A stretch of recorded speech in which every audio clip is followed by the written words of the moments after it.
Am I cursed? Travis Kelce has not missed a game since 2013. And do you know what my first bet of the NFL I season sure has do. already been?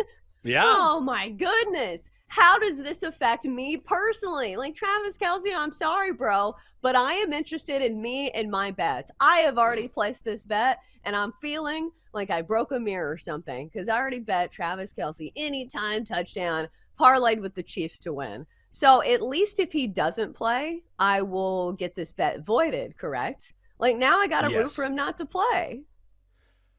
Yeah. Yeah, you do. You do. Do it this way. Just root for him to take a break. The last thing you want is him playing like a couple series and then leaving. So yeah, just Yeah, root for don't him. do And that. then, yeah, don't have that happen. Root for him to be held out, and then he gets right, and you can make your bet in week 2, 3, 4, whatever. That's what you need to happen. Are you surprised at this line movement? Because I thought it would move a Yeah, little, but I did not think it would be a point and a half. Like, that's a going lot. from 6.5 to 5 for a tight end. And I think he gets the same treatment as like star receivers, as he Hmm. should. He puts up those type of numbers, and especially in the red zone, like, he's a cheat code. Like, what defensive back is guarding Travis Kelce properly? Like, not many. Yeah. So I do think that there should be some line movement. But at what point are you interested in making a bet on the Chiefs simply because you think the line has moved too much? I don't know. I don't know if I like this Because we game all of kind a of like sudden. the Chiefs before, right? Yeah. I'm not saying that the Lions are going to win this game, but Travis Kelce is A, unstoppable. B, he's the primary target for Patrick Mahomes when they need a clutch play. You know Yeah. you're good when you know it's going to be Mahomes to Kelce, and you still can't stop it. That's the thing. Yeah. And that happens again and again and again. So, I don't have as much confidence in that. Oh, don't worry. Mahomes will find Isaiah Pacheco. It'll be fine. Nothing against Pacheco. I'm just saying it's just a different level of player. So this makes me less apt to vote on the Chiefs, to bet on the Chiefs. I just got to get right into it because we were talking about Travis Kelce. You knew this question was coming, by the way. Yesterday with the hyperextended knee, what is the level of concern? What is the latest on how he's doing? Well, good morning, guys. Yeah, it seems like the Chiefs caught a break in terms of this being some sort of season-ending type of injury or that he's going to miss the first 6 weeks of the season. It's a bone bruise. We're going to find out official injury designations later on this afternoon. And I'll be very, very surprised, though, if he's playing on Thursday night against the Detroit Lions, which at this point, once the news came out, I think in a way, every Chiefs fan would have signed up for that, considering what the initial reaction was concerned that surgery maybe would be required. So I think he's going to miss this game against the Lions. And then the benefit of the Thursday night game, of course, is you get some extra time for week 2, and they've got a game on the road against Jacksonville. I think if it was a normal week 2 schedule, Sunday to Sunday, I think he probably wouldn't play week 2. I think there's a chance, though, because of the extra time here. But I'd be really surprised by week 3 overall if Kelce's not back in the mix. So it seems like they avoided a disaster here. You know who this news affects? Me. I had a bet on Travis Kelce to score a touchdown in this game that Yeah, now you and is not everybody going to else. hit. So who should I put my money on to score a touchdown? Who picks up the slack if Travis Kelce does not play in this game?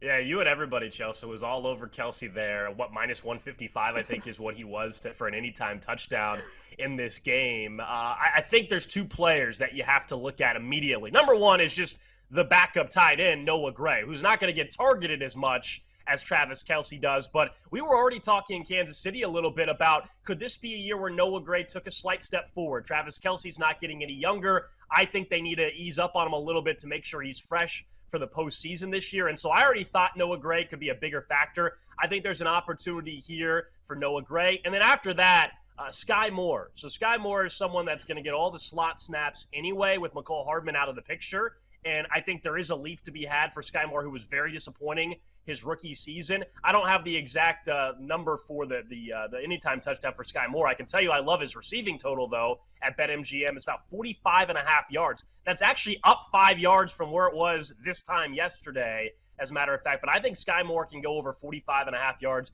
You're only asking for about 3 catches, given his speed and agility. So those are two players that I think immediately benefit from the absence, if in fact that's what's going to happen, which I believe it will be Thursday night against the Lions. Your Chicago Bears hosting the Green Bay Packers week 1 in the NFL. What is the play, Kate? Oh, you guys, this is so painful for me. As a Bears fan living in Chicago, I want nothing more than the Bears to live up to the hype of Justin Fields and DJ Moore having a good season this year. But I think it's going to be a little bit of a slow start. I think the Packers are going to win this one. I really hate to say that, but the Bears offense in their last preseason game just did not look like they were all on the same page. As all of a sudden I see Double D popping into the box here. He's probably got some words to say for me being in Chicago as well. But the Packers offense looked much better in the preseason. We're without Tevin Jenkins, best offensive lineman. And that's not great when Kenny Clark on the Packers on the other side. He had 4.5 sacks in his last 6 games against the Bears. I am excited about DJ Moore, but you also have to consider Jair Alexander is going to be lined up across from him. He's had 3 career interceptions against Chicago. So I don't know. I'm almost taking the Packers on the money line. That way, if the Bears win, I can be extra excited. Or if the Packers win, then I'm not totally bummed that the Bears lost, because at least I'll win my bet. So kind of a win-win both ways is what I meant.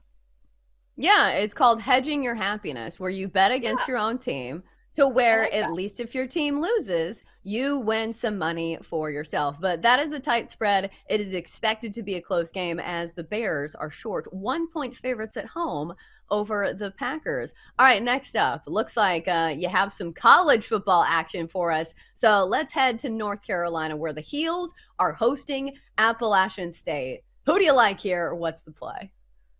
Yeah, I like the Heels here. I actually grabbed this number when it first came out at 15.5, all the way up to 17.5. But that's the best price out there right now is at BetMGM, 17.5. It's already moved up to 18.5 at some other places. Drake May, I liked what I saw from him. Yes, he did have those 2 turnovers, interceptions, but I don't see that happening again. The Tar Heels had 430 yards of total offense, which is pretty good. 31 points against a fairly good South Carolina defense. And UNC's defense really did not allow South Carolina to do anything in the run game. They finished with -2 yards on the ground. The completely overpowered South Carolina's offensive line had 9 sacks. That's going to be tough for App State's offensive line to slow down, especially they have a backup quarterback in this week. Ryan Berger is their starter. He was injured in week 1. So a backup quarterback. UNC's defense looked great. You have Drake May slinging the ball around. I think that the Tar Heels could win this one by 3 touchdowns or so. So I would take it at 17.5 where it is now.